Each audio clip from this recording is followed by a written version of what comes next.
జటిలో ముండి కుంజితకేశః కాషాయాంబర బహుకృతవేషః పశ్యన్నపి చ న పశ్యతి మూఢః యుదర నిమిత్తం బహుకృతవేషః అంగం గళితం ఫలితం ముండం దశలవిహీనం జాతం తుండం వృద్ధో యాతి గృహీత్వా దండం తదపి న ముంజత్యాశాపిండం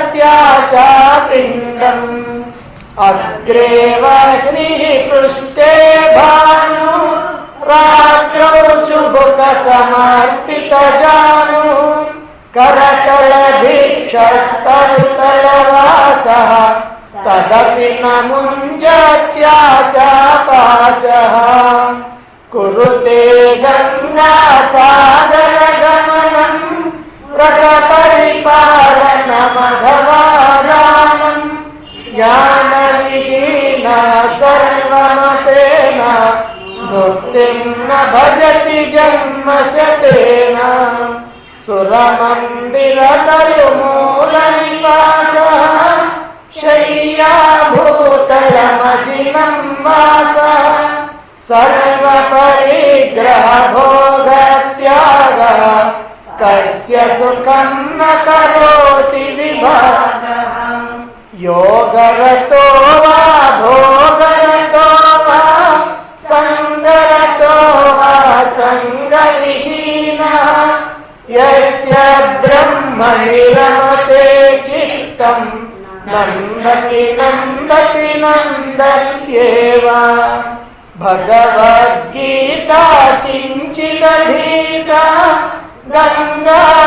గంగాజలలవతణికా పీతా సకృతప్రియేణ మురారి సమర్చ క్రియతే తస్య యనేన న చర్చా పునరపి జననం పునరపి మరణం పునరపి జననీ జఠరే శయనం ఇహ సంసారే బహుదుస్తారే కృపయా పారే పాహి మురారే ప్రధ్యాచర్పట విరచిత బంధః పుణ్యా పుణ్య వివర్జిత బంధః యోగి యోగ నియోజిత చిత్తః రమతే బాధోన్మత్తవదేవ కస్త్వం కోహం కుతాయాతః కామే జననీ కో మే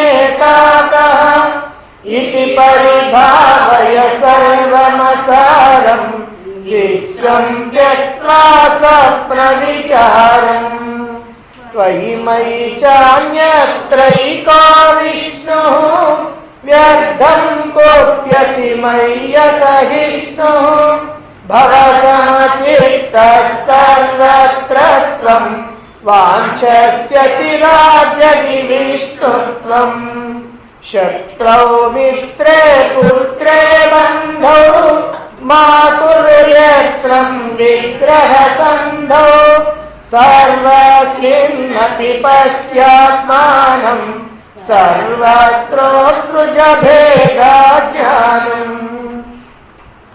అనంతమైనటువంటి అఖండమైనటువంటి ఆనందాన్ని పొందాలంటే మన యొక్క చిత్తం నిరంతరము కూడా ఆ బ్రహ్మమునందు రమిస్తూ ఉండాలి.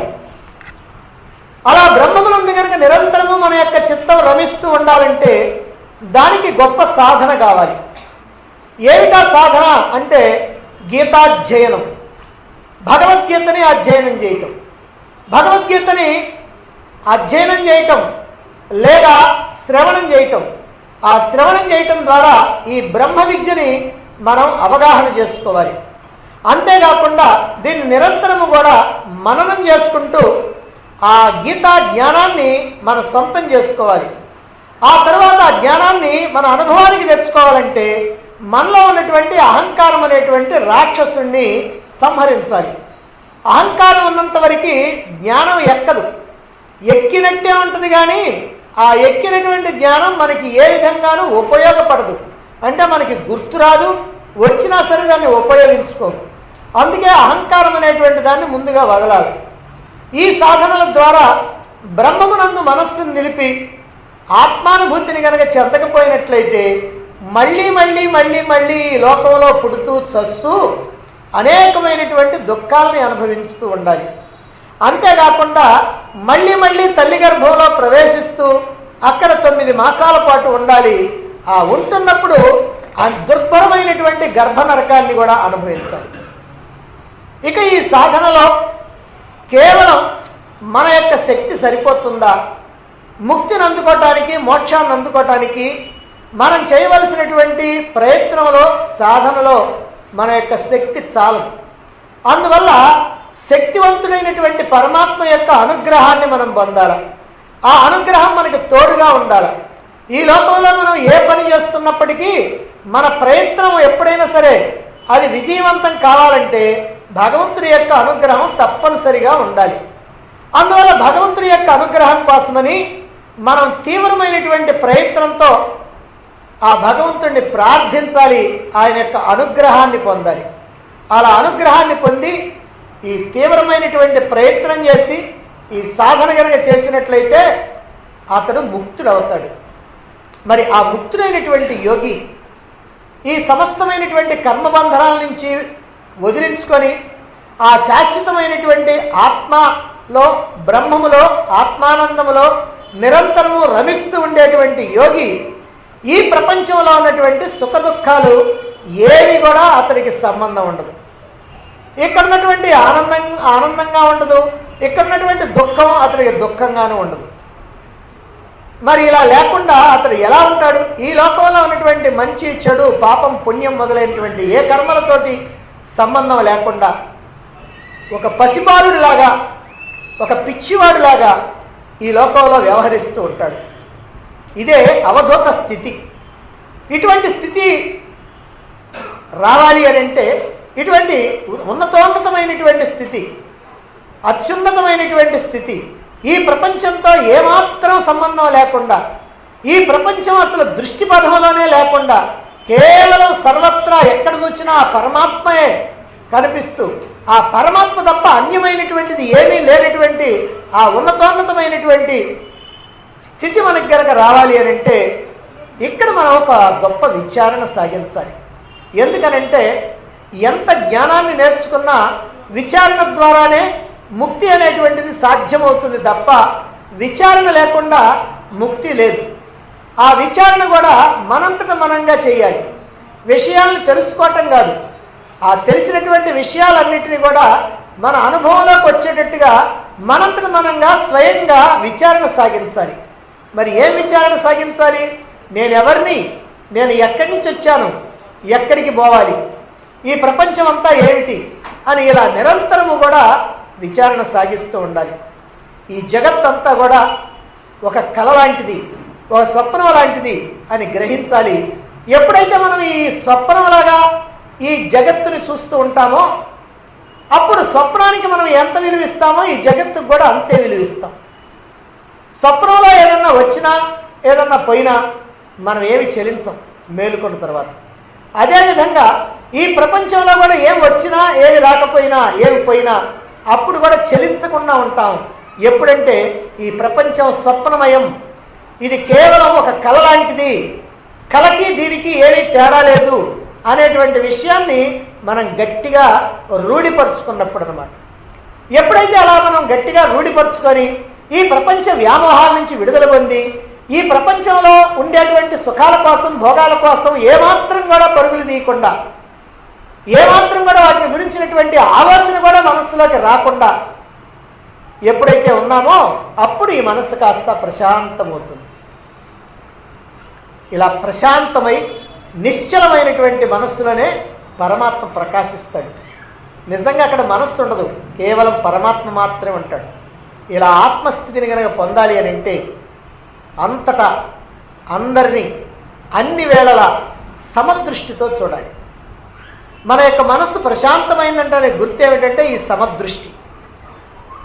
నీలోనూ, నాలోనూ, అందరిలోనూ కూడా ఆ ఏకమైనటువంటి పరమాత్మ చైతన్యమే ఉన్నదని, అంతటా ఉన్నటువంటిది పరమాత్మేనని పరమాత్మ కంటే అన్యముగా మరి ఏమీ కూడా లేదని ఈ సత్యాన్ని గ్రహించాలి.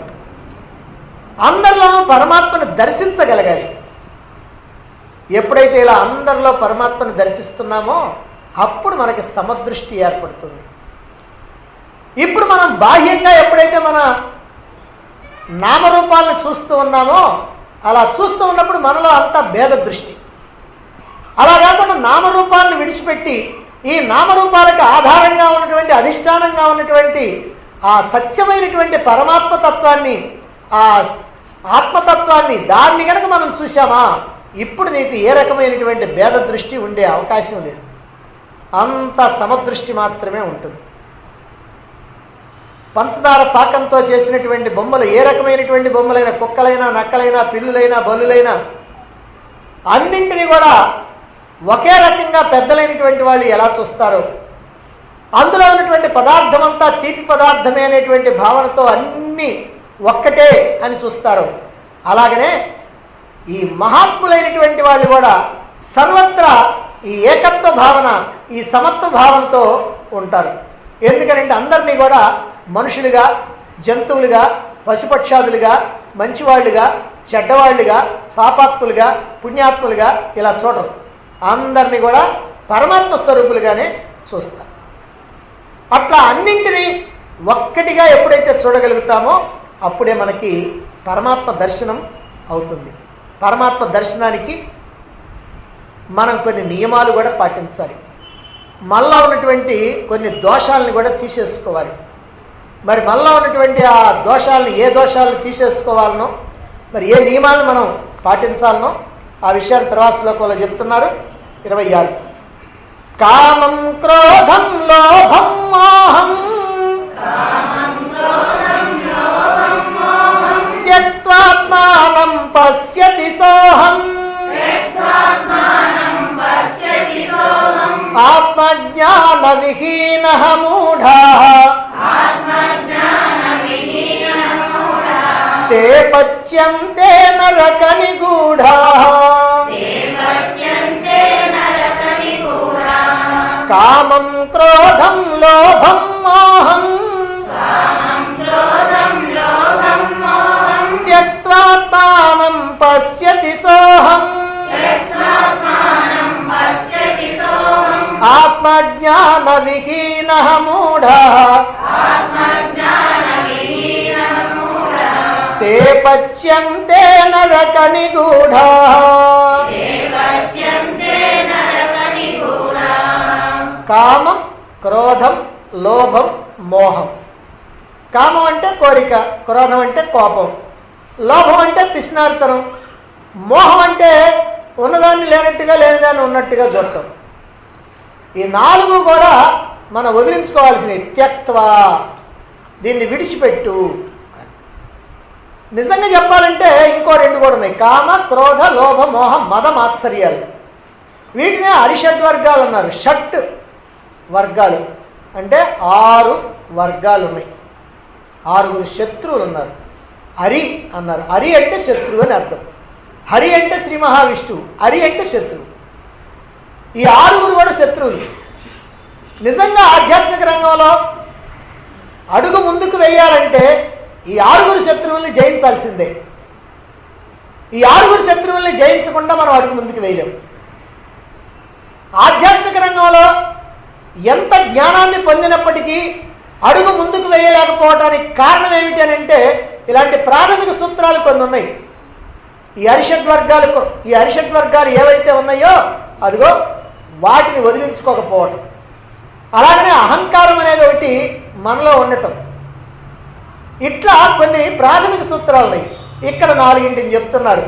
ఈ 4 చెప్తే 6 కూడా చెప్పినట్టుగా మనం భావించాలి. ఆ కామం, క్రోధం, లోభం, మోహం ఈ 4 కూడా త్యక్త్వా, విడిచిపెట్టి ఆత్మానం పశ్యతి సోహం, ఆత్మానం తనలోనే, సోహం పశ్యతి. సోహం సహ అహం, ఆ పరమాత్మ నేనే అని పశ్యతి, దర్శించాలి. ఎక్కడ దర్శించాలి? తనలోనే దర్శించాలి. ఇది ఎక్కడో దర్శించేది కాదు. ఎందుకనంటే ఆ పరమాత్మని చూడాలి అని అంటే సరైనటువంటి స్థానం ఏమిటంటే మన యొక్క హృదయమే. మన హృదయంలో తప్ప పరమాత్మను బయట వెతకాలంటే ఎక్కడ కూడా నీకు దర్శనం కాదు. ఒకవేళ దర్శనం ఎక్కడన్నా అయిందనంటే అది నీకంటే వేరైనటువంటి పరమాత్మ, అంటే పరిమితమైనటువంటి పరమాత్మ, నశించిపోయే పరమాత్మ. నశించిపోతే పరమాత్మ అంటానికి వీల్లేదు, మనం అనుకుంటున్నాం పరమాత్మ. కనుక నీలోనే దర్శించాలి. అందుకనే ఇక్కడ చెప్తున్నారు ఆత్మానం సోహం పశ్యతి, నీలోనే తనలోనే నేను ఆ పరమాత్మని అనేటువంటి భావాన్ని దర్శించాలి. ఇక్కడ దర్శించడం అని అంటే అర్థం ఏంటంటే ఆ భావనతో ఉండాలి, నేను పరమాత్మను అనేటువంటి భావనతో ఉండాలి. ఆత్మజ్ఞాన విహీన మూఢా, ఆత్మజ్ఞానం లేనటువంటి వాడు. ఏమిటి? ఆత్మను నేననేటువంటి జ్ఞానం లేనటువంటి వాడు, నేను పరమాత్మను అనేటువంటి జ్ఞానం లేనటువంటి వాడు. ఇప్పుడే చెప్పాము సోహం అని. సోహం అంటే ఆ పరమాత్మ నేనని. ఆ పరమాత్మ నేను అనేటువంటి జ్ఞానం లేనటువంటి వాడు మూఢాహ, మూఢులు అని అంటున్నారు. అటువంటి వాళ్ళంతా మూఢులేట, ఆత్మజ్ఞానం లేకపోతే మూఢులు. అయితే ఏమైంది? మూఢులు అయితే అయ్యాములేండి, ఏం పోయింది అని అంటావా? తే అటువంటి వాళ్ళు నరక నిగూఢాహ పచ్యంతే, అటువంటి వాళ్ళు దుర్భరమైనటువంటి నరకంలో చిక్కి పచ్యంతే హింసించబడతారు. మూఢులైతే ఏమైందండి? మూఢులే బాగా ఆనందంగా ఉంటున్నారు, మనం కూడా మూఢులుగా ఉందామండి అని ఒకవేళ అనుకుంటే ఇక్కడైతే నువ్వు ఆనందంగా ఉంటావు మూఢుడిగా, కానీ నీకు చివరికి లభించేటువంటి ఫలితం ఏంటంటే దుర్భరమైనటువంటి నరకంలో హింసించబడతావు అని ఇక్కడ తెలియజేస్తూ ఉన్నారు. పరమాత్మ యొక్క సాక్షాత్కారానికి మనలో ముఖ్యంగా 4 వర్గాలు ఇక్కడ అడ్డొచ్చేటువంటి వాటిని చెబుతూ ఉన్నారు.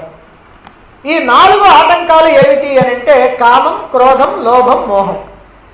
కామం అంటే ఏమిటి? కామం అంటే కోరిక. మన బుద్ధిలో అనేకమైనటువంటి కోరికలు ఉంటాయి. ఎందుకని ఉంటున్నాయండి? ఇంతకు ముందు జన్మలో మనం ఈ ప్రపంచంలో తిరిగి ఉన్నాం, ఈ జన్మలో కూడా ఇప్పటి వరకు తిరిగి ఉన్నాం. ఈ ప్రపంచంలో తిరుగుతూ ఉన్నప్పుడు ప్రపంచంలో శబ్ద, స్పర్శ, రూప, రసగంధాలు అనేటువంటి 5 రకాలైనటువంటి విషయాలు ఉన్నాయి. మన దగ్గరేమో 5 ఇంద్రియాలు ఉన్నాయి, జ్ఞానేంద్రియాలు, కన్ను, ముక్కు, చెవి, చర్మం, నాలుక. వాటిని ఇవి చూస్తూ ఉంటాయి. ఇలా చూసిన తర్వాత కొన్నిటిని కావాలనుకుంటా ఉంటాయి. చూసినవి కొన్ని, విన్నవి కొన్ని, తిన్నవి కొన్ని, వాసన చూసినవి కొన్ని, స్పర్శించినవి కొన్ని, అవి కావాలి కావాలని లోపల ఆలోచనలు ఉంటాయి అన్నమాట. వాటినే వాసనలు అన్నారు. కాబట్టి ఈ ప్రాపంచికమైనటువంటి వ్యవహారాల్లో తిరిగి, ఈ శబ్దస్పర్శ రూప రసగంధాలు అనేటువంటి విషయాల్లో తిరిగి ఈ జ్ఞానేంద్రియాలు కొన్ని రకాలైనటువంటి జ్ఞానాన్ని సేకరించి అవి కాస్త నిల్వ చేస్తాయి అన్నమాట. వాటిని వాసనలు అన్నారు. ఆ వాసనలే మనకిప్పుడు కోరికల రూపంలో వ్యక్తం అవుతూ ఉంటాయి. ఇది ఒక రకం, అంటే ఇంతకు ముందే తయారై ఉన్నాయి. సరే, ఇంతకు ముందు ఉన్నాయి కాకుండా ఇప్పుడేమి కోరికలు పుట్టవాలంటే ఇప్పుడు మనం సంచరిస్తూ ఉన్నాం ప్రపంచంలో. అలా సంచరిస్తుంటే మనకు అనేకమైనటువంటి విషయాలు కనపడతా ఉన్నాయి. ఆ కనపడుతున్నటువంటి వాటి ఇదిగో ఈ కన్ను, ముక్కు, చెవి, చర్మం, నాలుక గ్రహిస్తూ ఉన్నాయి. కాబట్టి ఇప్పుడు కూడా కొన్ని కోరికలు ఏర్పడతాయి. అలా ఇంతకు ముందు ఏర్పడ్డాయి కానీ, అలాగే ఇప్పుడు ఏర్పడేవి కానీ, ఏవైనా సరే ఇవన్నీ కూడా కోరికలు. ఈ కోరికల్ని నువ్వు వదలాలి అని అంటున్నారు ఇక్కడ. అంటే మనస్సులో ఈ కోరికలు అనేటువంటి వాటిని పూర్తిగా నువ్వు వదలాలి. మనకి భగవద్గీతలో 2వ అధ్యాయంలో స్థితప్రజ్ఞ లక్షణాలు చెప్తారు. అక్కడ కూడా ఇదే, సమస్తమైనటువంటి కోరికలు కూడా నువ్వు వదలాలి. సర్వాన్ కామాన్, అన్ని కోరికల్ని కూడా నువ్వు వదలాలి అని చెప్పడం జరుగుతుంది. కాబట్టి ఇక్కడ కూడా అంతే, ఈ కోరికల్ని వదిలినప్పుడే మనసు ప్రశాంతంగా ఉంటుంది. మనసు ప్రశాంతంగా ఉన్నప్పుడే పరమాత్మ వైపుకు తిరుగుతుంది, పరమాత్మ వైపుకు ప్రయాణం చేస్తుంది మనసు. ఇక రెండవది క్రోధం. ఈ క్రోధం కూడా కోరిక మీదనే ఆధారపడింది. క్రోధం అంటే కోపం. ఎప్పుడైతే కోరికలు తీరలేదో ఆ తీరకపోయినప్పుడు కోపం వచ్చేస్తూ ఉంటుంది. ఒక కోరిక మనకు కలిగింది, ఆ కోరికను తీర్చుకోవడానికి నువ్వు ప్రయత్నం చేస్తున్నావు. ఆ ప్రయత్నం చేసేటువంటి సమయంలో ఎవరో నీకు ఆటంకం కలిగించారు, ఏదో ఒక రకంగా నీకు ఆటంకం కలిగించారు. లేదా నీ చేతిలో పడేటువంటి వస్తువులు వాళ్ళు తొలగిపోయారు గద్దలాగా, ఇప్పుడు వాళ్ళ మీద వచ్చేటువంటిదే కోపం. దీన్నే క్రోధం అని ఇక్కడ అంటున్నారు. ఈ క్రోధాన్ని కూడా విడిచిపెట్టాలి. అయితే నిజంగా ఈ క్రోధం ఎందుకు కలిగింది? వాడు నీకు అడ్డం పడ్డాడు కాబట్టి. వాడు నీకు అడ్డం పడటం ఎందుకు జరిగింది? నువ్వు అది కోరుకొని కావాలనుకున్నావు కాబట్టి. అసలు కోరికే లేకపోతేనో, కోరిక లేకపోతే ఇక వాడు అడ్డం పడటం లేదు, నీకు కోపం రావటం లేదు. అందువల్ల ఇక్కడ ఈ కోరిక అనేటువంటి దాని మీద ఆధారపడి ఉన్నదే ఈ క్రోధం కూడా. ఇక మూడవది లోభం.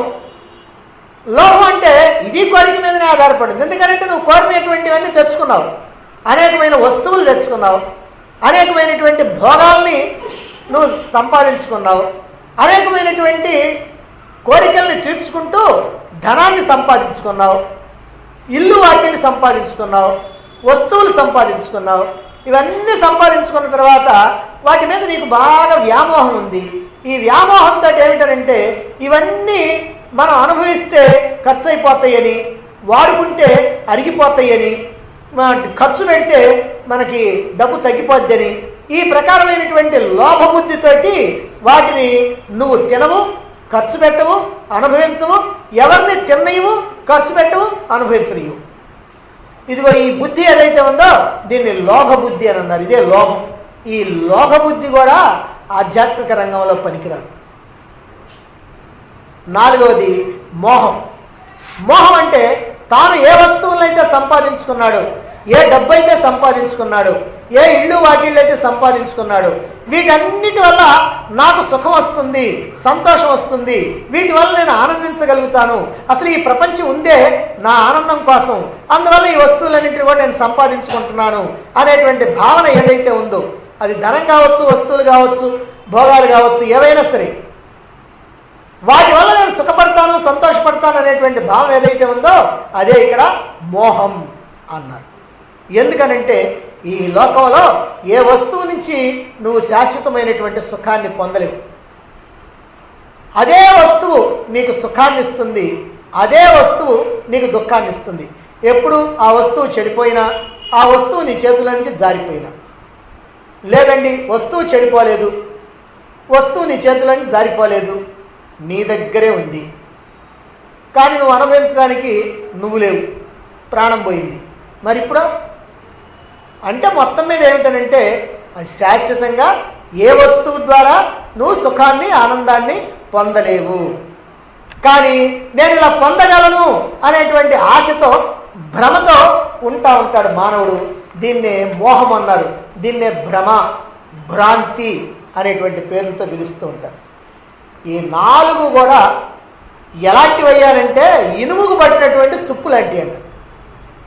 ఎందుకని ఇనుము పట్టినటువంటి తుప్పు లాంటివి అన్నారంటే, ఇప్పుడు తుప్పు పట్టినటువంటి ఇనుము ఉందనుకోండి, అయస్కాంతానికి అంటుకోదు. ఇప్పుడు మీరు ఒక మ్యాగ్నెట్ తీసుకొచ్చారు, అక్కడ గుండు సూదులు పెట్టారు, ఆ గుండు సూదులు పెడితే ఈ మ్యాగ్నెట్ దాని దగ్గరికి వెళ్ళకపోతే ఆ గుండు సూదుల వల్ల ఎగిరొచ్చి దానికి అంటుకుంటాయి. ఎందుకని? దాన్ని ఆకర్షించేటువంటి శక్తి మ్యాగ్నెట్కి ఉంది. మ్యాగ్నెట్ అంటే ఆకర్షణ శక్తి ఉన్నటువంటిది ఉంది. కానీ అదే తుప్పు పట్టినటువంటి మేకులు పెట్టారనుకోండి, అక్కడ ఓ తీగ కానీ మేకులు కానీ ఏవైనా తుప్పు పట్టినవి పెట్టారు, పెడితే దానికి అంటించినా సరే అది అంటుకోదు. ఎందుకంటే తుప్పు పట్టింది కదా. అందుకని తుప్పు కాస్త వదలాలి. తుప్పు కనుక వదలకపోతే ఆ అయస్కాంతానికి అవి అంటుకోవు. అలాగనే మనకు కూడా ఈ తుప్పు బట్టి ఉందనుకోండి, కామం, క్రోధం, లోభం, మోహం అనేటువంటి తుప్పు కనుక మనకు బట్టి ఉందా, మనం కూడా పరమాత్మకు అంటుకోలేము. ఈ తుప్పు కనుక వదిలించుకున్నావా, పరమాత్మ అంత దూరం ఉండగానే కటిక్కన మనం పోయి అంటుకుంటాం. పరమాత్మతో మన యొక్క మనస్సు ఐక్యమైపోద్ది. మన మనస్సు పరమాత్మకు దూరం కావటానికి, ఆ పరమాత్మకి దగ్గర కాకుండా ఉండటానికి, ఆ పరమాత్మ దగ్గరికి వచ్చినా సరే మన మనస్సు మాత్రం దాని దగ్గరికి పోకుండా ఉండటానికి కారణం ఏమిటంటే మన మనస్సు అనేటువంటి ఇనప మొక్కకి తుప్పు పట్టి ఉండటం. ఏమిటా తుప్పు అని అంటే ఈ కామం, క్రోధం, లోభం, మోహం అనేటువంటి ఈ తుప్పు పట్టి ఉండటమే. కనుక ఆత్మదర్శనం కావాలంటే ఈ నాలుగింటిని కూడా మనం విడిచిపెట్టాలి. ఆత్మదర్శనం, ఆత్మసాక్షాత్కారం అనేటువంటి మాట వేదాంతంలో సామాన్యంగా ఉపయోగిస్తూ ఉంటారు. అయితే దీని యొక్క అర్థం ఏమిటంటే ఏదో మనం ఒక వస్తువుని చూసినట్టుగానో, ఒక వ్యక్తిని చూసినట్టుగాను, ఓ సినిమా చూసినట్టుగాను, సినిమాలో ఉన్నటువంటి బొమ్మలు చూసినట్టుగాను ఏదో రకంగా అలా చూడటం కాదు. పరమాత్మను అట్లా ఎప్పుడు చూడటం కుదిరేటువంటి పని కాదు. ఎందుకంటే పరమాత్మ ఒక రూపం కలిగినటువంటి వాడు కాదు, ఒక ఆకారం లేదు. ఆయనకి కాళ్ళు, చేతులు, తలకాయ, ముక్కు, కళ్ళు ఇవన్నీ ఏమి లేవు. మరి ఇవన్నీ ఏమి లేకుండా మరి ఎట్టున్నాడండి పరమాత్మ?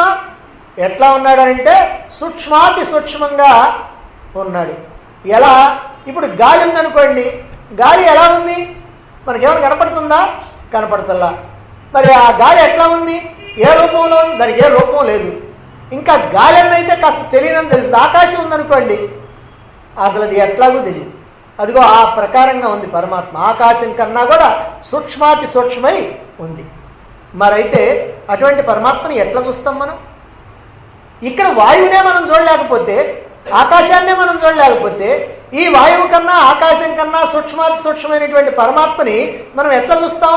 మరి పరమాత్మ దర్శనం అంటున్నారే, ఆత్మదర్శనం అంటున్నారే అని అంటే, ఇక్కడ ఆత్మదర్శనం అంటే ఏమిటంటే నేను ఆత్మనని అనుభూతి చెందటమే ఆత్మదర్శనం. నేను ఇప్పటిదాకా దేహాన్ని దేహాన్ని అని అనుకుంటున్నా. ఈ దేహాన్ని అనుకునేటువంటి నేను దేహాన్ని కాదు, నేను ఆత్మని అని తెలుసుకొని ఆ ఆత్మగా ఉండాలి, ఆత్మగా అనుభూతి చెందాలి, నిరంతరము ఆత్మగానే ఉండాలి. అలా గనక ఉంటే అప్పుడు దాన్ని ఆత్మ సాక్షాత్కారం అని అంటారు. ఇక్కడ ఎప్పుడు కూడా ఒక వస్తువుని మనం చూచినట్టు కాకుండా వస్తువును చూచేటువంటి నేరును చూడాలి. ఈ ప్రపంచాన్ని మనం చూడటం కాదు, ఈ ప్రపంచాన్ని చూసే నేరును చూడాలి. ఆ నేను కాబట్టి ఈ విధంగా ఆ పరమాత్మ సాక్షాత్కారం అని అంటే కేవలం నేను పరమాత్మను అనేటువంటి అనుభవం రావటమే ఆ పరమాత్మ సాక్షాత్కారం.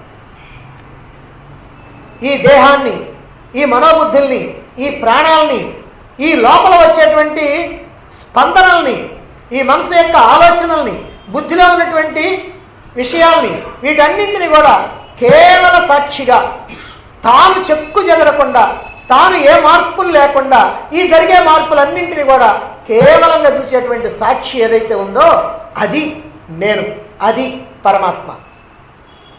అందుకనే అది పరమాత్మ, అదే పరమాత్మ, అదే నేను, అదే నేను, సోహం అనేటువంటి భావం.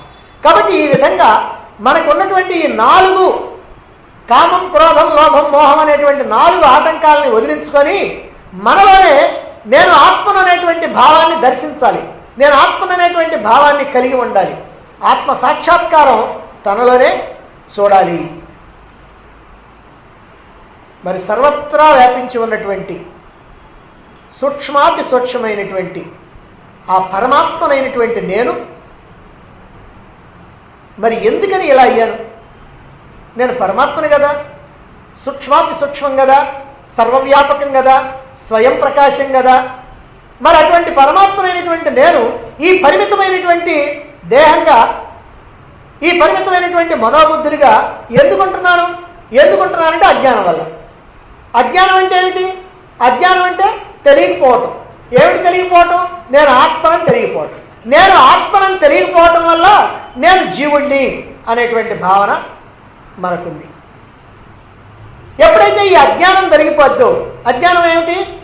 నేను జీవుణ్ణి అనేటువంటిది అజ్ఞానం, నేను ఆత్మను అనేటువంటిది జ్ఞానం. ఈ అజ్ఞానం జరిగితే ఆ జ్ఞానం మిగిలింది. ఇక 2 ఉన్నాయి, నేను ఆత్మను, నేను జీవుణ్ణి. జీవుణ్ణి అనేటువంటి భావం ఉందా? ఆత్మననే భావం ఉండదు. ఆత్మననే భావం ఉందా? జీవుణ్ణి అనే భావం ఉండదు. జీవుణ్ణి అనే భావం పోగొట్టుకున్నావా? ఆత్మననే భావంలో ఉంటాం. అందుకని నేను జీవుణ్ణి అనేటువంటి అజ్ఞానాన్ని మనం పోగొట్టుకోవడానికి ప్రయత్నం చేయాలి. ఎప్పుడైతే మనం ఈ శరీర మనోబుద్ధులతో ఉన్నటువంటి తాదాత్మ్యాన్ని పోగొట్టుకొని ఈ శరీర మనోబుద్ధులకి వేరుగా ఉన్నటువంటి చైతన్యం ఏదైతే ఉందో ఆ చైతన్యం నేనే, అదే నేను, ఇంతవరకు వెతుకుతున్నటువంటి నేను, ఆ పరమాత్మ ఏదో కాదు అది నేనే అని గ్రహించటమే ఆత్మానుభూతి. రాధంట శ్రీకృష్ణుడు కనపడకపోయేటప్పటికీ విరహవేదనతో అట్లా అట్లా తిరుగుతూ ఉందంట. ఎంతో దుఃఖపడతా ఉంది, ఎంతో బాధపడతా ఉంది. చివరికి ఆమెకి అనేక రకాలైనటువంటి విసుగు, విరక్తి అన్నీ కలుగుతూ ఉన్నాయి. ఆ బాధని, ఆ విరహ వేదనని భరించలేక ఓ చెట్టు కింద అలా కూర్చుంది. అలా కూర్చొని ఎంతసేపో అట్లా ఏడుస్తూ ఉంది. లోపల నుంచి బాధ. అదిగో ఆ సమయంలో 2 చేతులు ఆ కళ్ళను మూసేసి వెనక నుంచి వచ్చి ఇంకా చిరాకు పెరిగిద్ది ఆవికి. అసలే నేను బాధపడతా ఉంటే ఎవరో మళ్ళీ నాకు ఇక్కడ చేతులు పెట్టి కళ్ళు మూసేస్తున్నారు, బాబా పండి అని అరుస్తూ ఉంది. అరుస్తూ ఉంటే ఆ చేతులు అక్కడి నుంచి కదల్లా, అట్టనే గట్టిగా కళ్ళు మూసున్నాయి. కొద్దిసేపు అయిన తర్వాత ఎందుకు ఆలోచన వచ్చింది, ఏమో ఇవి నా శ్రీకృష్ణుడి యొక్క చేతులేమో, నా కన్నయ్య చేతులేమో అనుకుంది. అలా అనుకున్న తర్వాత మళ్ళీ ఆ చేతుల్ని జాగ్రత్తగా పట్టుకొని చూసింది. చూస్తే రైట్, నా కన్నయ్య చేతులే ఇవేను. అప్పుడు వెంటనే ఆమెకు ఉన్నటువంటి చిరాకు, బాధ, వియోగ దుఃఖం అన్నీ పోయి ఆనందం, పరమానందం కలిగింది. అది పరమాత్మ యొక్క సాన్నిధ్యం వల్ల కలిగేటువంటి ఆనందం, పరమానందం కలిగింది. ఏంటి ఇక్కడ జరిగిందంటే, నేను వెతికేటువంటి చేతులు ఇవేని కనుక్కుంది. నేను ఎంతకాలం నుంచో వెతుకుతున్నా, విరహ వేగంతో అలసిపోయి చిరాకు పుట్టి బాధపడుతూ ఉన్నటువంటి నాకు ఈ చేతుల కోసం నేను చూసి ఇదిగో ఇప్పుడు ఆ చేతులే ఇదిగో ఇప్పుడు నా దగ్గర ఉన్నాయి అని ఎప్పుడైతే అనుకుందో ఆమెకి ఆ విరహం అంతా పోయింది, ఆ చిరాకంతా పోయింది, ఆనందం, గొప్ప ఆనందం కలిగింది. తాను వెతికేటువంటి చేతులు ఇవే అని అనుకున్నప్పుడు ఆమె ఎట్లయితే బాధలు పోయి ఆనందాన్ని పొందిందో, మనం కూడా నేను వెతుకుతున్నటువంటి పరమాత్మ ఇదిగో ఇక్కడే ఉన్నాడు, నాలోనే ఉన్నాడు, అసలు నేనే, అదే నేను, సోహం అని కనుక తెలిసిందా ఎంతటి ఆనందం కలుగుద్ది. అందుకనే ఈ సోహం భావనలో అద్భుతమైనటువంటి ఆనందం ఉంది. అందుకనే వేదాల్లో చక్కగా ఇక్కడ తెలియజేశారు, ఈ సోహం అనేటువంటి భావన నిరంతరము చెయ్యాలి అని. దేహో దేవాలయ పురక్త జీవో దేవ సనాతన త్యజేత్ అజ్ఞాన నిర్మాల్యం సోహం భావేన పూజయేత్తని. దేహో దేవాలయ పురక్త, దేవాలయం అంటే ఎక్కడో బయట రోడ్ల మీద లేదు, ఇదిగో ఈ దేహమే దేవాలయం. జీవో దేవ సనాతన, దేవాలయం ఉందన్నారు, మరి దేవుడు ఎవరండి? ఈ జీవుడే దేవుడు. ఎవరిప్పటిదాకా నేను నేను నేను అని అంటున్నామో, జీవుణ్ణి అని అనుకుంటున్నామో, ఆ జీవుణ్ణి అనుకునేటువంటి నేనే అక్కడ ఉన్నటువంటి దేవుణ్ణి. జీవో దేవ సనాతన. అందువల్ల ఈ దేహము దేవాలయము, ఈ దేవాలయంలో ఉన్నటువంటి జీవుడు దేవుడు. మరి బాగానే ఉంది, తెలిసింది, కానీ ఆ దేవుణ్ణి ఎట్లానండి మనం అందుకునేది? దానికి చెప్పారు, త్యజేత్ అజ్ఞాన నిర్మాల్యం. నీ అజ్ఞానం మొత్తాన్ని పోగొట్టుకో, వదిలేసేయి. నీ అజ్ఞానాన్ని విడిచిపెట్టేసి సోహం భావేన పూజయేత్తు. సహా అహం, ఆ పరమాత్మ నేనే అనేటువంటి భావనతో పూజించు. ఇక్కడ పూజించు అని అంటే ఏదో పూలు తీసుకొచ్చి పూజించని కాదు, నిరంతరము కూడా నేను ఆ పరమాత్మనేనే సోహం సోహం సోహం అనేటువంటి భావనతో చేయాలి. అదే పూజ. కాబట్టి ఇక్కడ ఈ సోహం భావన అద్భుతమైనటువంటి ఆనందాన్ని ఇచ్చేటువంటిది. కాకపోతే ఆ పరమాత్మ ఎవరో మనకి తెలియాలి, అది శాస్త్రం ద్వారా తెలియాలి. తెలిసినటువంటి విషయాన్ని మనం రూఢిపరుచుకొని ఆ సోహం భావన మనలో కనుక మనం చేస్తూ ఉన్నట్లయితే అద్భుతమైనటువంటి ఆనందం వస్తుంది. నేను ఆత్మను, నిరాకారుణ్ణి, నిర్గుణుణ్ణి, నిరంజనుణ్ణి, స్వయం ప్రకాశమైనటువంటి చైతన్య స్వరూపమైనటువంటి పరమాత్మ స్వరూపాన్ని అని తెలియకపోవటం అజ్ఞానం. ఇది తెలియకపోవటమే మన అజ్ఞానం. అజ్ఞానం అంటే ఆత్మజ్ఞానం లేకపోవటం. ఆత్మజ్ఞానం అంటే నేను ఆత్మని తెలియకపోవటమే అజ్ఞానం. కాబట్టి మరి నేను ఆత్మని తెలియకపోయినటువంటి అజ్ఞానం ఏదైతే ఉందో ఆ అజ్ఞానాన్ని పోగొట్టుకుంటే వెంటనే నేను ఆత్మని అని తెలుస్తుంది. ఆత్మని అని తెలిస్తే తాను ఆనంద స్వరూపం అని తెలుస్తుంది. ఆనంద స్వరూపం తెలిస్తే అనంతమైనటువంటి ఆనందం, ఇక ఏ రకమైనటువంటి దుఃఖం ఉండదు. ఈ ఆనందాన్ని నువ్వు బయట వెతికావనుకో ఎక్కడ దొరుకుద్ది నీకు? బయట ఎక్కడా ఆనందం దొరకదు. ఎందుకనంటే అది నీలోనే ఉంది, నీ స్వరూపంగా ఉంది, నువ్వై ఉన్నావు. నీ చేతికి ఉన్నటువంటి ఉంగరాన్ని పోగొట్టుకున్నావు, ఇంట్లో పోగొట్టుకున్నావు, బయట నుంచి వచ్చావు, ఇప్పుడే ఎక్కడ పోయిందని అనుకున్నావు, అది వెతుకుతున్నావు. ఊరికి కూడా పోయొచ్చావు, ఆ ఊళ్ళో పోయిందా, ఈ ఊళ్ళో పోయిందా, ఆ బజార్లో పోయిందా, వాళ్ళ ఇంట్లో పోయిందా, వీళ్ళింట్లో పోయిందా, ఇక వరుసన ఫోన్లు చేయటం మొదలుపెట్టావు. మీ ఇంట్లో ఏమైనా ఉంగరం దొరికిందా, మీ ఇంట్లో ఏమైనా ఉంగరం దొరికిందా, ఆహా ఎక్కడ దొరకలేదు. సరే నువ్వు ఇక్కడ బస్ స్టాండ్ దిగి బస్ దిగి ఇంటికి వచ్చావు. ఈ దారిలో ఏమైనా పడ్డదేమని చెప్పి మళ్ళీ బయలుదేరావు ఇంకొక ఇద్దరు తోడు తీసుకొని. వెతుకుతా ఉన్నావు, వెతికావు వెతికావు వెతికావు వెతికావు, పోయేటప్పుడు వెతికావు, వచ్చేటప్పుడు వెతికావు, ఆహా ఎక్కడ దొరకదు. ఎక్కడ దొరుకుతుంది? ఎక్కడ దొరకదు. ఎందుకనంటే అది ఎక్కడ పోయిందనంటే నీ ఇంట్లో బెడ్రూమ్లో పోయింది. నువ్వు ఎక్కడ వెతికినా దొరకదు, మళ్ళీ నువ్వు అక్కడికే పోయినప్పుడే దొరుకుతుంది. అదే ప్రకారంగా పరమాత్మ ఎక్కడ వెతుకుతావు? పరమాత్మ ఎక్కడున్నాడని వెతుకుతావు. ఉన్నాడు, అంతటా ఉన్నాడు నిజంగా. కానీ అంతటా ఉన్నప్పటికీ కూడా నీకు వెతకడానికి మాత్రం శక్తి లేదు. నువ్వు ఎక్కడ వెతుకుతావనంటే నీలోనే వెతకాలి. ఇది నువ్వు వెతకడానికి సరైనటువంటి ప్లేస్. అందువల్ల నీలో ఉన్నటువంటి పరమాత్మను నువ్వు వెతకడానికి ప్రయత్నం చేయాలి. ఈ ప్రకారంగా నీలో ఉన్నటువంటి ఆనందాన్ని తెలుసుకోలేక, నీలో ఉన్నటువంటి పరమాత్మను తెలుసుకోలేక బయట ఎక్కడో గొడవల్లో గోపురాల్లో భగవంతుడిని వెతకాలని చూస్తే ఏం ప్రయోజనం? అటువంటి వాడు ఏమంటాడు అని మూర్ఖుడు అని అంటాడు. కాబట్టి ఆత్మజ్ఞాన విహీన మూఢ అన్నారు. ఎవరికైతే ఆత్మజ్ఞానం లేదో అటువంటి వాడు మూఢుడు అని. తే నరక నిగూఢ పశ్యంతి అన్నారు. అటువంటి వాడికి ఏమిటయ్యా ఫలితం అని అంటే దుర్భరమైనటువంటి నరకం. నరకంలో హింసించబడతాడట. పశ్యంతే హింసించబడతాడు. అంటే అటువంటి వాడు నరక బాధలు అనుభవించాలి. అంటే ఎవరైతే నేను ఆత్మను అని తెలుసుకోలేడో, నేను ఆత్మను అని తెలుసుకొని ఆత్మగా ఉండటానికి ప్రయత్నం చెయ్యడో, ఆత్మానుభూతి పొందకుండా ఈ జీవితాన్ని ప్రాపంచికమైనటువంటి విషయాల్లో, వ్యవహారాల్లో, భోగాల్లో ముంచేస్తాడు. ఇక్కడ ఉన్నటువంటి వస్తువుల కోసమో, ధనం కోసమో, సుఖాల కోసమో, భోగాల కోసమో, వీటి యొక్క సేకరణలో నిరంతరము కూడా మునిగిపోయి అనేకమైనటువంటి కోరికలు కలిగి ఉండి వాటిని తీర్చుకోవడానికి ప్రయత్నిస్తూ చివరికి ఆ కోరికల మూటను నెత్తిన పెట్టుకొని పోతా ఉంటాడు. అలా పోయేటువంటి వాడు ఒక జన్మ నుంచి మరొక జన్మకి, ఒక దేహం నుంచి మరొక దేహానికి మళ్ళీ మళ్ళీ మళ్ళీ మళ్ళీ జన్మలెత్తుతూ ఉండాలి. ఈ సంసార జన్మమరణ చక్రంలో పడాలి. మళ్ళీ తల్లి గర్భంలో ఉండాలి. ఆ గర్భంలో గర్భనరకం అనుభవించాలి. ఇదిగో ఇదే నరకయాతనలంటే. నరకయాతనలంటే ఎక్కడో యమధర్మరాజు పెట్టే నరకయాతనలని కాదు. అవి కూడా ఉంటే ఉండొచ్చు కాక, కానీ అసలైనటువంటి నరకయాతనలు ఇక్కడ ఉన్నాయి. తల్లి గర్భంలో నరకయాతనలు ఉన్నాయి, గర్భం నుంచి బయటపడిన తర్వాత యాతనలు ఉన్నాయి. ఇవన్నీ మన శ్లోకంలో చెప్పుకున్నాం. కాబట్టి నరకే అని అంటే ఆ నరకం అని కాదు ఇక్కడ. ఇదిగో ఇదే అంటే ఈ రకరకాలైనటువంటి హింసలు, ఈ రకరకాలైనటువంటి బాధలు, కష్టాలు, దుఃఖాలు, భయాలు ఇవన్నీ పడటమే ఇది నరకం. కాబట్టి ఆత్మజ్ఞానాన్ని పొందటానికి ప్రతి వ్యక్తి ప్రయత్నించాలి.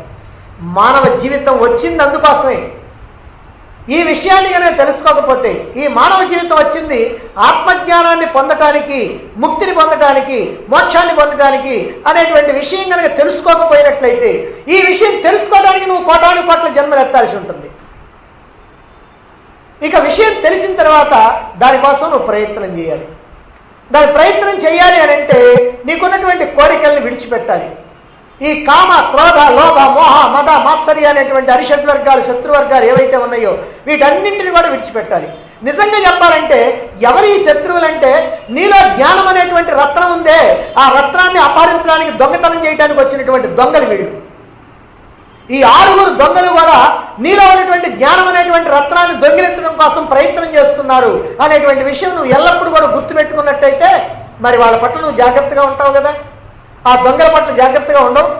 దొంగ ఉన్నాడు అని అంటే వాడు ఎప్పుడు ఏం కొట్టేస్తాడో నువ్వు ఎట్లా జాగ్రత్తగా ఉంటావో అదిగో ఈ 6 దొంగలు కామక్రోధలోభము మదమాత్సర్యాలు అనేటువంటి వాళ్ళు ఇదిగో నీ జ్ఞానం అనేటువంటి రత్నాన్ని అపహరించడానికి సిద్ధంగా ఉన్నారు అని తెలుసుకొని ఆ శత్రువుల్ని నిరసించి ఇదిగో నీవు నీ స్థితిలో ఉండటానికి ప్రయత్నం చేయాలి. పరమాత్మ దర్శనానికి నువ్వు ప్రయత్నం చేయాలి. పరమాత్మ సాక్షాత్కారానికి ప్రయత్నం చేయాలి. ముక్తికి ప్రయత్నం చేయాలి. అయితే ఈ పరమాత్మ దర్శనానికి, ఈ ముక్తికి ఒక ప్రణాళిక ఇస్తున్నారు తర్వాత శ్లోకంలో. ఇది ఈ చతుర్దశ మంజరికా స్తోత్రం 14 శ్లోకాలతో కూడినటువంటి చతుర్దశ మంజరికా స్తోత్రంలో చిట్ట చివరిది. ఈ చివరిలో ఏం చేస్తున్నారంటే పరమాత్మ దర్శనానికి ఒక ప్రణాళిక, మళ్ళీ ఇక్కడ మెట్లు మెట్లుగా మనకు ఒక ప్రణాళిక ఇస్తున్నారు. ఏమిటో చూడండి 27 శ్లోకం. గేయం గీతా నామ సహస్రం ధ్యేయం శ్రీపతి రూపమజస్రం నేయం సజ్జన సంగే చిత్తం దేయం దీన జనాయ చరిత్తం గేయం గీతా నామ సహస్రం ధ్యేయం శ్రీపతి రూపమజస్రం నేయం సజ్జన సంగే చిత్తం దేయం దీన జనాయ చరిత్తం.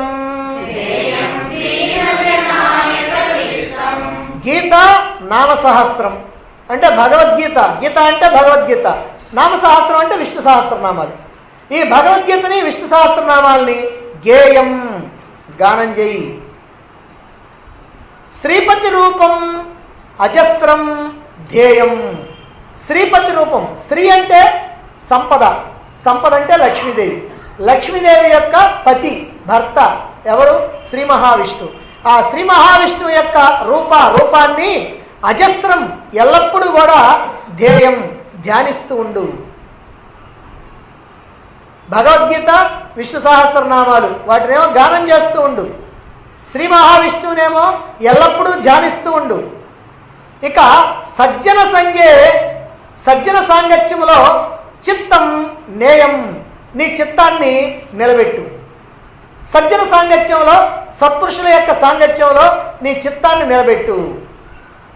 ఇక 4వది దీనజనాయచ, దీనులైనటువంటి వాళ్ళు ఎవరైతే ఉంటారో అటువంటి వాళ్ళకి విత్తం దేయం, అటువంటి వాళ్ళకి నువ్వు సహాయం, ధన సహాయం చేస్తూ ఉండు.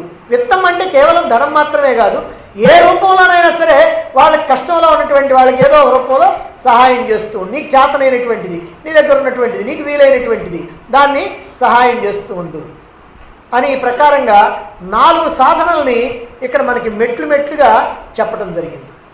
ఈ 4 సాధనలు కూడా కొంచెం అంతరార్థం కూడా ఉంటుంది. ఎందుకంటే పైన చూసినటువంటిది కాకుండా ఇక్కడ పరమాత్మ సాక్షాత్కారం కోసం చెప్పినటువంటిది కనుక ఈ పరమాత్మ సాక్షాత్కారానికి ఉపయోగపడేట్టుగా దాని యొక్క భావాన్ని మనం గ్రహించడానికి ప్రయత్నం చేస్తూ ఉండాలి. సరే, మానవ జీవితం యొక్క పరమ లక్ష్యం పరమాత్మ సాక్షాత్కారం లేదా మోక్షం. ఆ మోక్షాన్ని సాధించడానికి ఏమేమి మనకు ఆటంకాలు ఉన్నాయో, ఆ కామం, క్రోధం, లోభం, మోహం అనేటువంటి 4 ఆటంకాలని ఎట్లా వదిలించుకోవాలి అనేటువంటి విషయాన్ని మనం ఇంతకుముందు శ్లోకంలో చెప్పుకున్నాం. వాటిని 4ని వదిలించుకోవాలి, అంతవరకు కరెక్టే. మరి ఆ తర్వాత ఆ 4ని వదిలించుకున్న తర్వాత మనం ఏం చేయాలి అది చెప్పొద్దు. వదిలించుకోవడం అయితే వదిలించుకున్నాం, రైట్, బాగానే ఉంది. మనసు ఇప్పుడు బాగా క్లియర్గా ఉంది, నిర్మలంగా ఉంది, ప్రశాంతంగా ఉంది, బాగానే ఉంది. మరి ఇప్పుడు మనం ఏం చేయాలి? వదిలించుకోవాల్సినవి అక్కడ చెప్పారు, అది నిషేధ పద్ధతి. ఇప్పుడు చేయాల్సినవి ఏమిటో ఇక్కడ చెప్తా ఉన్నారు. అది దానికి ఒక ప్రణాళిక. ఇక్కడ ఏమిటో ప్రణాళిక అంటే భగవద్గీతను అధ్యయనం చేయటం, విష్ణు సహస్రనామాలని గానం చేయటం లేదా పారాయణ చేయటం. 2వది శ్రీ మహావిష్ణువుని ఎల్లప్పుడూ కూడా పూజిస్తూ ఉంటాం, ధ్యానిస్తూ ఉంటాం, అర్చిస్తూ ఉంటాం. 3వది సజ్జన సాంగత్యంలో నీ మనస్సుని పూర్తిగా నిలబెట్టడం. 4వది దీనజనులైనటువంటి వాళ్ళకి దానం చేయటం, నీ చేతనైనటువంటి సాయం చేయటం. ఈ 4ని కూడా మనం చేస్తూ ఉన్నట్లయితే తప్పనిసరిగా పరమాత్మ సాక్షాత్కారానికి మనకి అవకాశం కలుగుతుంది. మొదటిది గీతాధ్యానం, గీతాధ్యయనం. భగవద్గీత, గీత అంటే భగవద్గీత. చాలా గీతలున్నా అన్ని గీతల్లోకి భగవద్గీతే బాగా పేరున్నటువంటిది. మిగిలినటువంటి గీతలు ఏదైనా కనుక ఉంటే ఆ పేరుతో పిలవాలి. శ్రీరామ గీత, అష్టావక్ర గీత, ఇట్లా పేరుతో పిలవాలి. కానీ మామూలు గీత అనగానే భగవద్గీత, భగవద్గీత అని చెప్పక్కర్లా, శ్రీకృష్ణ గీత అని చెప్పక్కర్లా, గీత అంటే చాలు అది భగవద్గీత. ఎందుకని భగవద్గీతకి ఇంత ప్రాధాన్యత? ఈ భగవద్గీత ఉపనిషత్తుల యొక్క సారం. సామాన్యమైనటువంటి మానవుడు ఏమాత్రం కూడా అర్థం చేసుకోలేనటువంటి ఉపనిషత్తుల యొక్క సారాన్ని ఇదిగో ఈ భగవద్గీతగా అందించడం జరిగింది. ఏమున్నది భగవద్గీతలో? పరమాత్మ అంటే ఏమిటో, ఆ పరమాత్మను అందుకునేటువంటి మార్గం ఏమిటో అంత మాత్రం తెలియజెప్పి ఊరుకోకుండా ఆ మార్గంలో నిన్ను చక్కగా చేయబట్టుకొని నడిపించడానికి ప్రయత్నం జరిగింది భగవద్గీతలో. అంతేకాదు ఆ మార్గంలో నీకు ఏ ఆటంకాలైతే వస్తాయో ఆ ఆటంకాలన్నింటినీ కూడా తొలగించుకునేటువంటి, వాటిని అధిగమించేటువంటి ఆ ఉపాయాలు కూడా తెలియజెప్పడం జరిగింది. మరి ఈ ప్రపంచం పట్ల, ఇందులో ఉన్నటువంటి విషయాలు, వస్తువులు, భోగాలు ఏవైతే ఉన్నాయో వాటి పట్ల నీకున్నటువంటి వ్యామోహాలని, నీకున్నటువంటి రాగద్వేషాలని, వాటన్నింటినీ కూడా తొలగించేసి నిన్ను నీ స్వస్థానానికి తీసుకెళ్ళి, నీ పుట్టుక స్థానానికి తీసుకెళ్ళి, నువ్వు ఎక్కడి నుంచి వచ్చావో అదిగో అక్కడికి తీసుకెళ్ళి ఆ గమ్యస్థానాన్ని చేర్చి నీ జన్మ సార్థక్యానికి ఉపయోగపడేటువంటిది భగవద్గీత. కాబట్టి మానవ జన్మ ఎత్తినటువంటి ప్రతివాడు నేను మానవ జన్మ ఎత్తాను అని కనుక అనుకుంటే ఖచ్చితంగా వాడు భగవద్గీతను అధ్యయనం చేయవలసిందే, భగవద్గీత గురించి తెలుసుకోవాల్సిందే. ఆ భగవద్గీత మానవ జీవితం యొక్క సార్థక్యానికి ఉపయోగపడేటువంటిది. అదేవిధంగా విష్ణు సహస్రనామాలు ఉన్నాయి. ఈ విష్ణు సహస్రనామాలు అంటే పేరులోనే ఉంది సహస్రనామాలు, అంటే విష్ణువు యొక్క సహస్రనామాలు, పరమాత్మ యొక్క సహస్రనామాలు. పైకి చుట్టానికి విష్ణువు యొక్క నామాలుగా ఉంటాయి, కానీ అవన్నీ కూడా పరమాత్మ యొక్క నామాలు. అంటే నిరాకార నిర్గుణ పరమాత్మ యొక్క లక్షణాలను తెలియజెప్పేటువంటి మాటలే అక్కడ స్తోత్ర పాఠాలుగా చెప్పడం జరిగింది. మరి ఈ పదాలన్నింటినీ కూడా లోతుగా అధ్యయనం చేయాలి. ఊరికనే విష్ణు సహస్రనామం అట్లా చదువుకుంటా పోతే ఎంతకాలం చదువుకున్నా సరే మనం అది టేప్ రికార్డు మాదిరిగానే ఉంటాం. అలా కాకుండా దాటి యొక్క భావాలను కనుక మనం అర్థం చేసుకున్నట్లయితే పరమాత్మ తత్వం తెలుస్తుంది. ఆ పరమాత్మ తత్వంలో మనం ప్రవేశించడానికి వీలవుతుంది. అయితే కేవలం ఈ భగవద్గీతని, ఈ విష్ణు సహస్రనామాల్ని బాగా అధ్యయనం చేయటం, అందులో ఉన్న విషయాలు తెలుసుకోవటం, చదవటం, అర్థం చేసుకోవటం ఇంతవరకు చాలా. ఇంతవరకు చేస్తే మనకు ఆత్మ సాక్షాత్కారం అవుతుందా అంటే కాదు. ఆత్మానుభూతి మాత్రం కలగదు, కానీ పరమాత్మ అంటే ఏమిటో తెలుస్తుంది. ఆ తెలుస్తుందే కానీ ఆ పరమాత్మని అందుకోవటం ఎట్లా, అందుకునేటువంటి మార్గం ఎట్లా, ఆ మార్గంలో మనం ఎట్లా ప్రయాణం చేయాలా, అసలు ప్రయాణం చేయాలనేటువంటి భావన మనకు ఎట్లా కలుగుతుంది, ఇవన్నీ మాత్రం సాధ్యం కాదు. ఊరికే తెలుస్తుంది, మార్గం మాత్రం తెలుస్తుంది అంతే. అందువల్ల ఈ భగవద్గీతలో చెప్పబడినటువంటి సత్యాలు ఏవైతే ఉన్నాయో, సూత్రాలు ఏవైతే ఉన్నాయో వాటన్నింటినీ కూడా ఆచరణలోకి తీసుకొని వస్తేనే ఈ పరమాత్మ సాక్షాత్కారం. మరి ఆచరణలోకి తీసుకొని రావాలంటే ఏం చేయాలి? పరమాత్మ సాక్షాత్కారం కావాలంటే భగవద్గీతలో చెప్పినటువంటి విషయాలు మన ఆచరణలోకి రావాలి. ఆచరణలోకి రావాలి అని అంటే మన మనస్సు ప్రశాంతంగా ఉండాలి.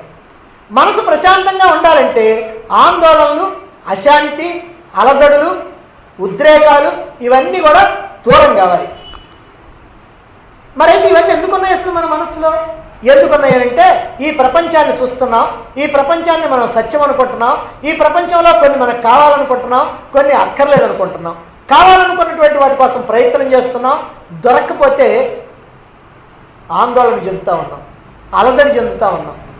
ఇట్లా కోరికలతోటి, ఆ కోరికల వల్ల వచ్చేటువంటి క్రోధంతో, లోభంతో, మోహంతో, రకరకాలైనటువంటి వాటితోటి మన యొక్క మనస్సు అంతా కూడా ఆందోళన పడుతూ ఉంది. ఈ మనస్సు ఎప్పుడైతే ఈ ఆందోళనలన్నీ విడిచిపెట్టి, కల్మషాలన్నీ విడిచిపెట్టి శుద్ధమవుతుందో, శాంతమవుతుందో, నిర్మలమవుతుందో, ఏకాగ్రమవుతుందో అప్పుడు మాత్రమే పరమాత్మ వైపుకి మనం ప్రయాణం చేయడం జరుగుతుంది.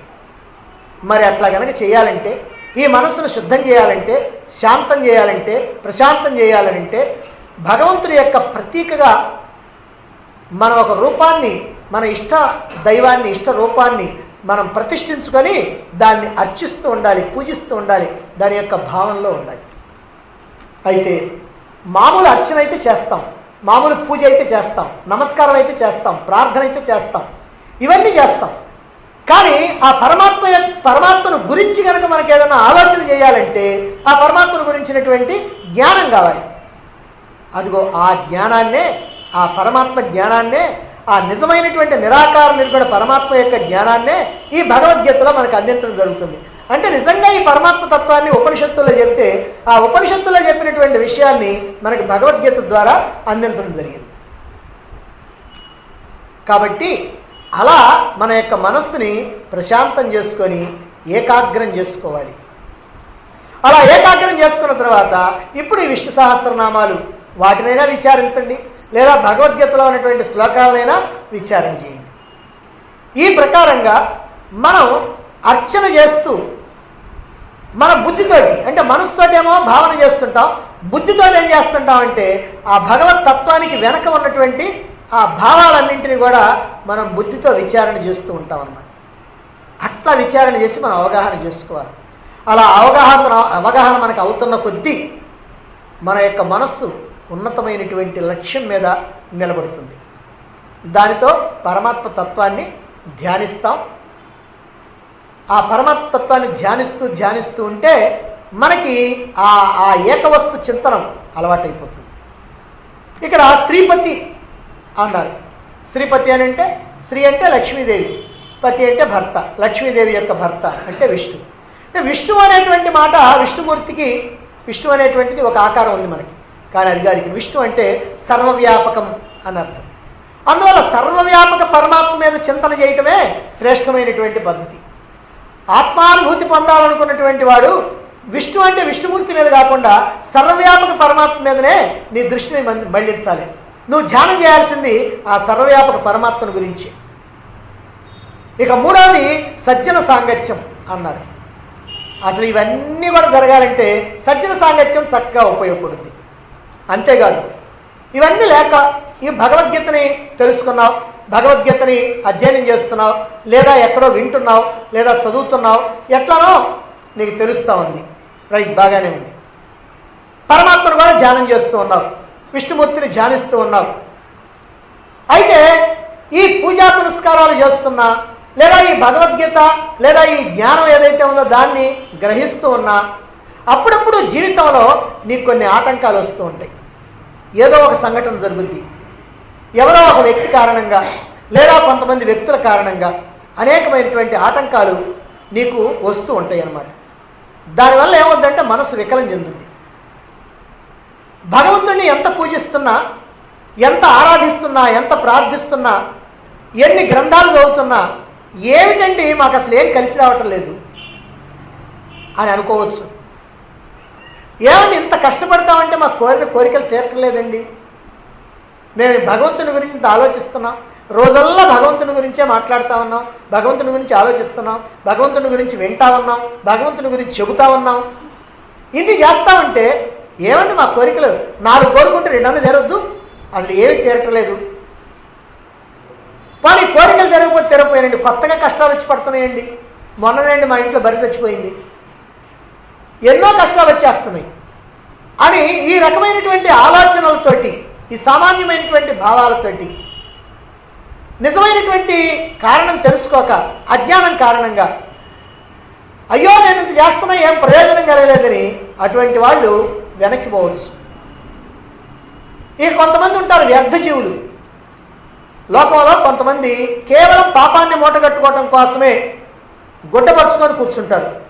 పాపం వస్తే ఆమెను మూటగట్టుకొని మనం భుజాన్ని వేసుకుందామని. అది అలాంటి వాళ్ళు ఏం చేస్తారంటే, ఎవరైనా ఈ పూజా పురస్కారాలు చేస్తున్నా, ఈ జ్ఞానాన్ని పొందుతున్నా వాళ్ళు ఏమంటారంటే, వీళ్ళకేం పని బాట్లేదండి అందుకనే బయలుదేరారు. వీళ్ళ పూజలంట, పురస్కారాలంట, భగవద్గీత అంట, ఏందో అనంట, ఏందో ఏందండి వీళ్ళు సాధించేది, వీళ్ళలో ఏమైనా మార్పు వచ్చింది, ఏమిటి వీళ్ళకి ఏమి లాభం వచ్చిందంట, మనకి చూడు మనం దేవుడు తలుచుకోకపోయినా కూడా మనకి ఎట్టగలిసి వస్తుందా, మొన్నేగా 3 అంతస్తులు మేడగట్టింది, ఇలా అంటున్నారు అనుకోండి. అలా అనేటప్పటికి వినంగా వీళ్ళకి కూడా ఏమవుతారంటే, ఏమో దీంట్లో పోయిన కాడి నుంచేనండి నాకేం కలిసి రావట్లేదు అనేటువంటిది ఆలోచన వచ్చిందనుకోండి, వెంటనే మనసు కాస్త మారిపోతా ఉంటుంది. ఎప్పుడైతే ఇలా మనసుకి వికారం కలిగిందో, తాము చేస్తున్నటువంటిదంతా కూడా అర్థం పర్థం లేనటువంటి పనేమో అనేటువంటి అనుమానం వస్తుంది. దానితో భగవంతుడి వైపుకి అడుగు ముందుకు పడదు, అంతేకాకుండా వెనక్కి పోవడం జరిగింది. అందుకే ఎంతోమంది కొంతకాలం ఈ మార్గంలో ఉండి టక్కన వెనక్కి వెళ్ళిపోతూ ఉంటాడు. ఏదో కారణం వస్తుంది వాళ్ళకి. ఆ కారణం నిజమైనటువంటి వెనక్కి వెళ్ళాల్సినటువంటి కారణం కాదు. అయినప్పటికీ కూడా ఎందుకు వెనక్కి వెళుతుంటారు అని అంటే, వాళ్ళు అదిగో ఆ పూర్వంలో చేసుకున్నటువంటి సుకృతం ఏదైతే ఉందో ఆ సుకృతం ఉన్నంత వరకు ఉన్నారు. మిగిలింది ఏమైందనంటే, ఎవరో ఒకరి మాటల వలనో ఏదో సంఘటన వలనో ఏ కారణం చేతనో వాళ్ళు కాస్త వెనక్కి పోతారు. వెనక్కి పోవడమే కాకుండా ఇది చాలా గొప్పగా భావిస్తారు. ఇంతకాలం నేను చాలా పొరపాటు చేశాను, ఇప్పుడు నేను చాలా తెలివిగా ప్రవర్తిస్తున్నాను అని అనుకొని అదిగో దానికి దూరం అయిపోతూ ఉంటారు అన్నమాట. ఇదిగో ఈ రకమైనటువంటి ప్రమాదం రాకుండా ఉండాలంటే సజ్జన సాంగత్యం అనేటువంటిది చక్కగా ఉపయోగపడుతుంది. ఏమిటి సజ్జన సాంగత్యం అని అంటే, సత్పురుషుల యొక్క సాంగత్యం, మహాత్ముల యొక్క సాంగత్యం, తెలిసినటువంటి వాళ్ళ యొక్క సాంగత్యం. అంటే వాళ్ళ మీద నీకు విశ్వాసం ఉండాలి, వాళ్ళు చెప్పేటువంటి మాటలు నమ్మాలి. అలా నమ్మినప్పుడు వాళ్ళు ఏదైతే చెప్తూ ఉంటారో ఆ చెప్పేటువంటి మాటలు, నువ్వు బయట ఉన్నటువంటి మాటలు ఏదైతే విని విని విని 4 సార్లు విని నువ్వు కాస్త వెనక్కిపోయావో, వీటి వాళ్ళు చెప్పగా ఏమవుతుంటే ఆ మాటలు కాస్త నీకు బాగా అవగాహనై నువ్వు ముందుకు పోవటం జరుగుతుంది, భగవంతుడి వైపు పోవటం జరుగుతూ ఉంది. ఆధ్యాత్మిక జ్ఞానాన్ని బోధించేటువంటి అనుభవజ్ఞులైనటువంటి గురువులు లేదా ఉన్నతమైనటువంటి వ్యక్తిత్వం కలిగినటువంటి మహాత్ములైనటువంటి వాళ్ళు, సాధు పురుషులు, సత్పురుషులు, సజ్జనులు, మహాభక్తులైనటువంటి వాళ్ళు, జ్ఞానులైనటువంటి వాళ్ళు, ఆత్మానుభూతి పొందినటువంటి వాళ్ళు, ఇలా ఎవరైనా సరే వీళ్ళందరూ కూడా ఇదిగో సత్పురుషులు. ఈ సత్పురుషులతో నువ్వు సాంగత్యం చేస్తూ ఉండాలి. వాళ్ళతో సాంగత్యం చేస్తూ, వాళ్ళతో సన్నిహితంగా మెలుగుతూ, వాళ్ళతో మాట్లాడుతూ, వాళ్ళు చెప్పేటువంటి మాటలు వింటూ, నీకు సందేహం వచ్చినప్పుడు వాళ్ళని సంప్రదిస్తూ, వాళ్ళని వీళ్ళని ఎవరినో కాకుండా వాళ్ళని సంప్రదిస్తూ, ఇలా ఉన్నప్పుడు నీకు ఏదైతే ఎక్కడైతే ఆటంకం కలిగిందో ఆ ఆటంకం కాస్త తొలగిపోద్ది, మళ్ళీ నీ ప్రయాణం భగవంతుడి వైపుకి సాగిపోతూ ఉంటుంది.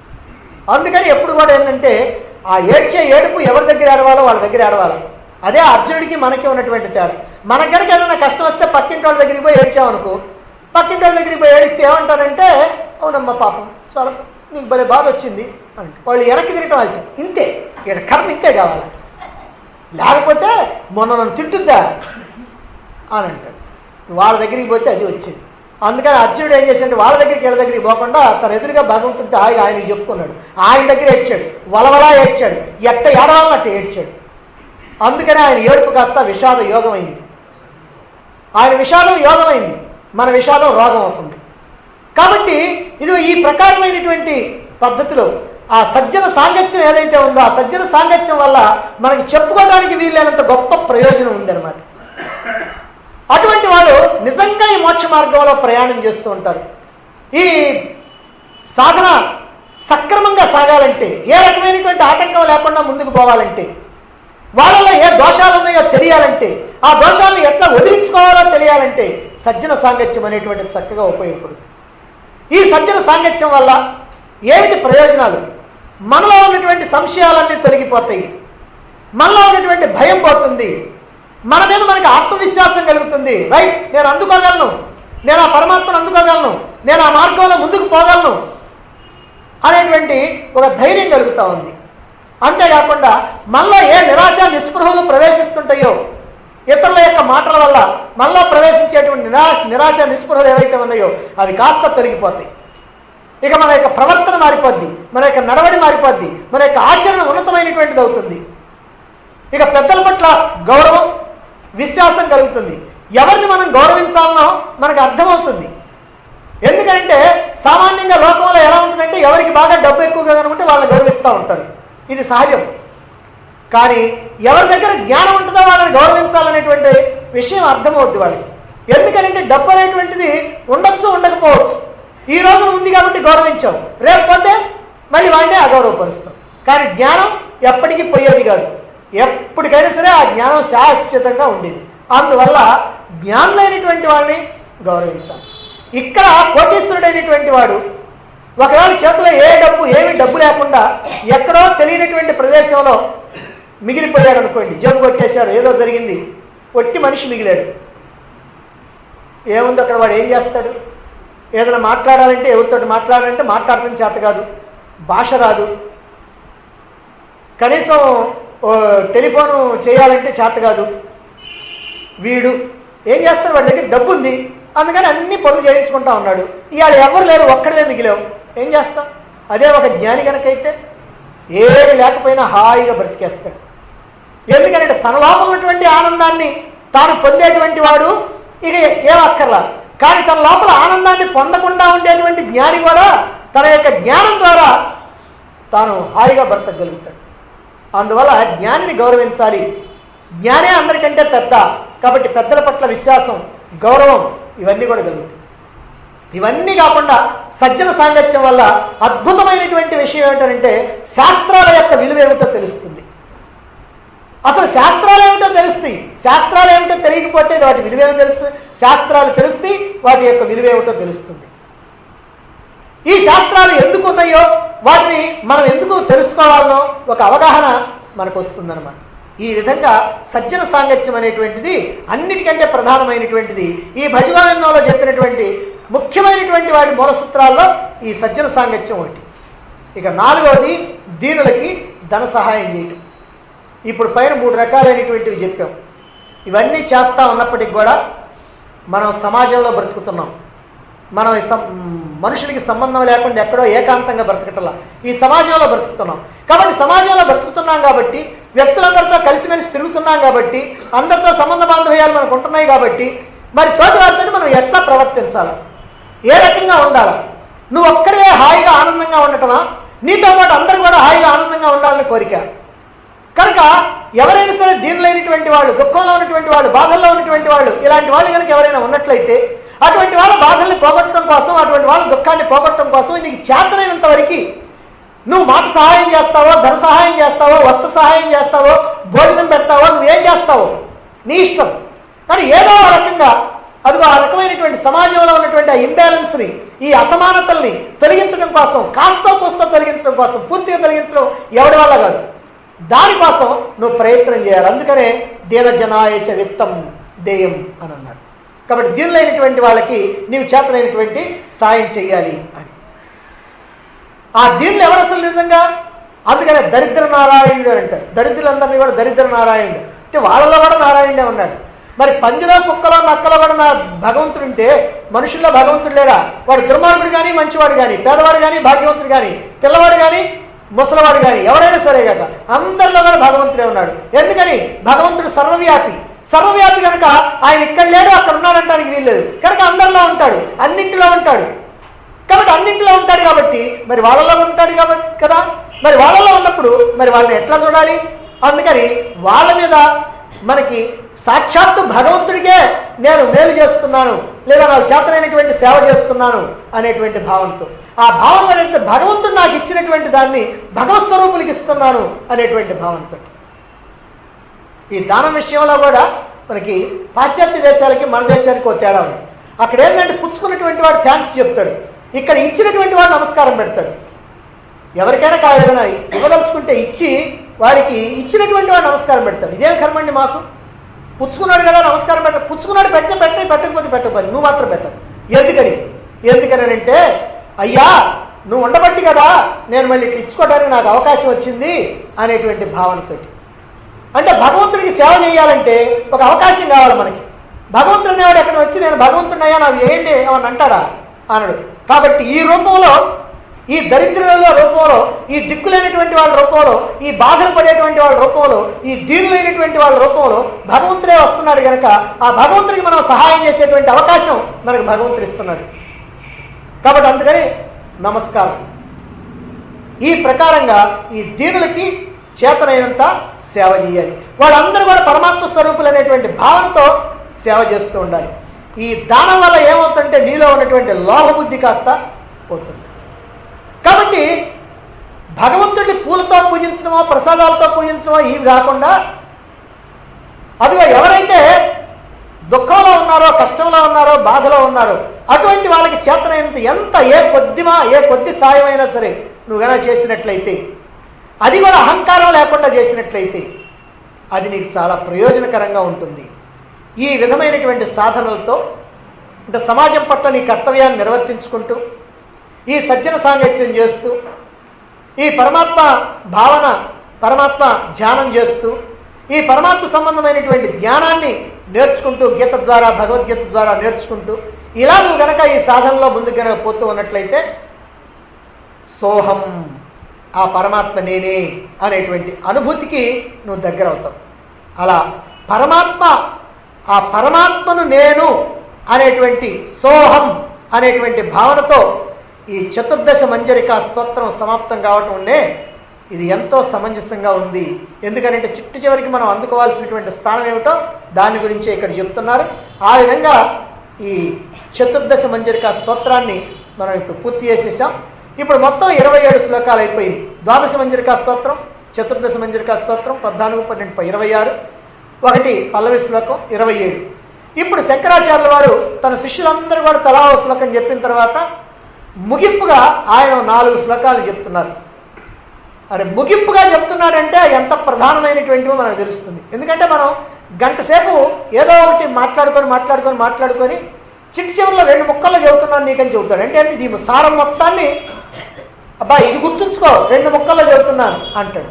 అదిగో అలాగా మనకి ఏదైతే అవసరమో దాన్ని ఆ 2 ముక్కల్లో చెప్పడం కోసమని 4 శ్లోకాల్లో శంకరాచార్యుల వారే స్వయంగా చెబుతున్నటువంటి శ్లోకాలు, మళ్ళీ ముగింపు శ్లోకాలు వస్తున్నాయి. 4 రేపటి నుంచి చెప్తాను.